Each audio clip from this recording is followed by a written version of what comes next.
নমস্কার বন্ধুরা, কেমন আছেন সবাই? আশা করি আপনারা সবাই ভালো আছেন। আমি রনিতা আবার একটা নতুন ব্লগ নিয়ে চলে এসেছি জার্মানি থেকে। আজকে রাটিংগানে আমাদের দ্বিতীয় দিন, আর আমি একা বেরিয়েছি একটু বাড়ি সাজানোর জন্য যা যা জিনিসপত্র দরকার সেগুলোই কিনতে। তো সেগুলো আজকে আমি একাই বেরিয়েছি, আর একটু দোকান এক্সপিরিয়েন্স করবো যে কেমন কী জিনিসপত্র কেনা যায়, আর আপনাদেরকেও একটু আমার অভিজ্ঞতা জানাবো। তো চলুন বেশি দেরি না করে শুরু করা যাক আজকে আমার এই ব্লগ।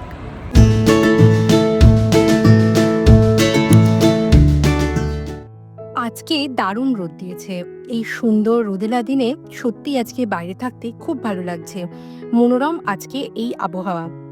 আমরা এই যে রাটিংগানে এসেছি, এই রাটিংগানের এটা হচ্ছে মেন মার্কেট এরিয়া। এই মার্কেট এরিয়াতে সমস্ত রকম সুপার মার্কেট, এই যে আমি আজকে রান্নার জিনিসপত্র কিনতে যাচ্ছি, প্রচুর এখানে দোকানপাট আছে, প্লাস রেসিডেন্সিয়াল বিল্ডিংও আছে। তো আজকে যাচ্ছি উলসওয়ার্ড বলে একটা দোকানে। তো এই দোকানে ঢুকেই দেখি ঈদের সময় প্রচুর নতুন নতুন যে জিনিসপত্রগুলো এসেছে সেগুলো মোটামুটি 30% অফারে দিয়ে দিচ্ছে। কালেকশনও বেশ ভালোই আছে, অনেক লোকে নিচ্ছে। তো আমি এখান থেকে এগিয়ে গিয়ে সোজা চলে গেলাম বাড়ির কিছু জিনিসপত্র কিনতে। এই যে যেমন এই যে দেখতে পাচ্ছেন, এইটা হচ্ছে ওই জামা কাপড় মেলবার স্ট্যান্ড। এটা আমার বাড়িতে দরকার, তাই এটা আজকে নিয়ে যাব। তারপরে সোজা চলে যাচ্ছি একটুখানি আমার বাড়ির পাপোশ আর বাড়ির কিছু টাওয়েল, যেমন হাত মোছার বা রান্নাঘরের, এইগুলোই টুকটাক আজকে দেখব। আর তার সাথে দেখব বাড়ির আর রান্নাঘরে কি কি জিনিসপত্র কিনলে একটু ভালো সাজানো যাবে। আজকে শপিং করতে করতে একটা জিনিস আপনাদের সাথে একটু শেয়ার করতে চাই, সেটা হচ্ছে আমাদের দেশের সুপার মার্কেট বলুন বা এই ধরনের হোম ডেকরের যে দোকানপাটগুলো থাকে সেগুলোর সাথে এই জার্মানির দোকানপাটগুলোর একটু তফাৎ আছে। এখানে আপনি কোনো জিনিস যদি আপনার লাগে, সেটা আপনি এখানকার লোকজন, মানে এই সুপার মার্কেটে বা এই হোম ডেকরের যে দোকান সেখানকার যারা কাজ করে তাকে গিয়ে সরাসরি জিজ্ঞেস করতে পারেন, এটা নর্মাল। কিন্তু এখানে ধরুন প্রতিটা সেকশানে আমাদের ইন্ডিয়াতে দেখতাম প্রচুর লোক থাকে, প্রচুর লোক কাজ করে। এখানে কিন্তু সেটা যথেষ্টই কম।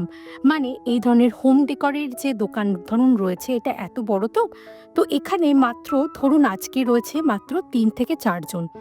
এটাই যদি আমি ইন্ডিয়ার কম্প্যারিজন করি, তাহলে এই রকম একটা দোকানে ইন্ডিয়া হলে কম করে 8 থেকে 10 জন কাজ করতো। সেদিক থেকে আমি মনে করি যেহেতু এইসব দেশে চাকরির বাজার কিন্তু ভীষণ ভালো, লোকজন এখানে এসে মিনি জব করে, হাউস বিল্ডিং করে। তো অনেক জায়গাতেই দেখি ধরুন আপনি কোনো দোকানে ঢুকছেন, সেখানে রীতিমতো লেখা থাকে মিনি জব বা পার্ট টাইম জব বা ফুল টাইম জবের জন্য লোকজন খুঁজছে।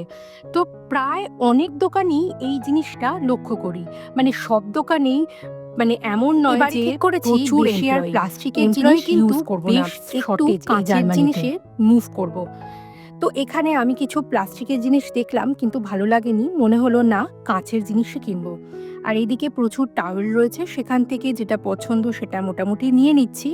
আর হ্যাঁ, এইটা খুব ইন্টারেস্টিং, আমি জার্মানিতে এসে, মানে এখানে তো জিনিসপত্র, মানে যেটাকে আমরা বলি মূল বা যেটাকে আমরা বলি ডাস্টবিনের নোংরা, সেইটা ফেলার জন্য এখানে অনেক রকমের পেপার পাওয়া যায়। কোনোটা ধরুন 20 লিটার, কোনোটা ধরুন 5 লিটার, কোনোটা বা 50 লিটার, কোনোটা 5 লিটার, প্রচুর অপশন পাওয়া যায়। আপনার বাড়ির যেটা দরকার সেটা অনুযায়ী আর কি আপনি কিনে নিতে পারবেন। অবভিয়াসলি ইন্ডিয়াতে এটার অপশন খুবই কম, কিন্তু জার্মানিতে এর সম্ভার। তো বাড়ির যে ডাস্টবিনটা করেছি সেই অনুযায়ী আমি এখান থেকে 2-4টে রেস্ট মূল, মানে ডাস্টবিনের কিছু পেপার আমি নিয়ে নিলাম। আর তার সাথে আমি খাবার দাবার ঢাকা দেওয়ার বা ধরুন প্লাস্টিক র্যাপ, এগুলো কিছু কিনে নিলাম। এগুলো রোজকার কাজকর্মর ক্ষেত্রে একটু লাগে। তো এই দিকে সোজা চলে যাচ্ছি। এইবারে আমি কিছু কাটিং বা চপিং বোর্ড আমি কিনবো। আমার খুব ইচ্ছা আছে এবারে চপিং বোর্ডটা একটু বেশ লাভ সাইন বা গোল গোল মতো হবে, তো সেটাই নিয়ে নিলাম। আর আশেপাশে কি কি রয়েছে সেগুলোও টুকটাক দেখে নিচ্ছি। এগুলো খুব একটা দাম নয়, ধরুন ওই 2 ইউরো বা 3 ইউরো, মানে ওই 180 বা 200 টাকার মতোই দাম। আর একটা জিনিস আমি খুব উপলব্ধি করি, সেটা হচ্ছে এই ধরনের হোম ডেকরের জিনিসপত্র যখন আপনি কিনতে আসবেন, কত কি শৌখিন জিনিসপত্র আপনার পছন্দ হবে, কিন্তু ডেলি ইউজে আপনি দেখবেন যে এইগুলো খুব একটা ইউজ হয় না। আলটিমেটলি আমরা যেগুলোতে অভ্যস্ত সেগুলোতেই আমরা ফিরে যাই। তখন মনে হয় এই জিনিসটা কেন যে কিনলাম? এরকম বাড়িতে কিন্তু অনেক জিনিসপত্র থাকে। আপনারাও কি আমার সাথে একমত? প্লিজ কমেন্ট করে অবশ্যই জানাবেন। এদিক থেকে দেখলাম কিছু স্টিলের বাসনপত্র আছে। তো এই স্টিলের বাসনপত্র একটু দুধ গরম বা চায়ের জন্য নেব। তো এইগুলোই নিয়ে নিচ্ছি।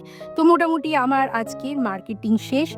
কি কিনলাম সেগুলো দেখাতে গেলে এখন একটা বিশাল বড় ব্লগ হয়ে যাবে। তো অত আর দেখাচ্ছি না। তো চলুন কেনাকাটা করে এই বাড়ি ফিরছি।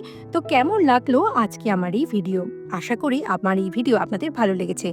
ভালো লাগলে প্লিজ একটা লাইক করে দেবেন। ইউটিউব থেকে দেখে থাকলে আমার এই চ্যানেলটাকে সাবস্ক্রাইব করে দেবেন। আর ফেসবুক থেকে দেখে থাকলে আমার এই পেজটাকে ফলো করে দেবেন।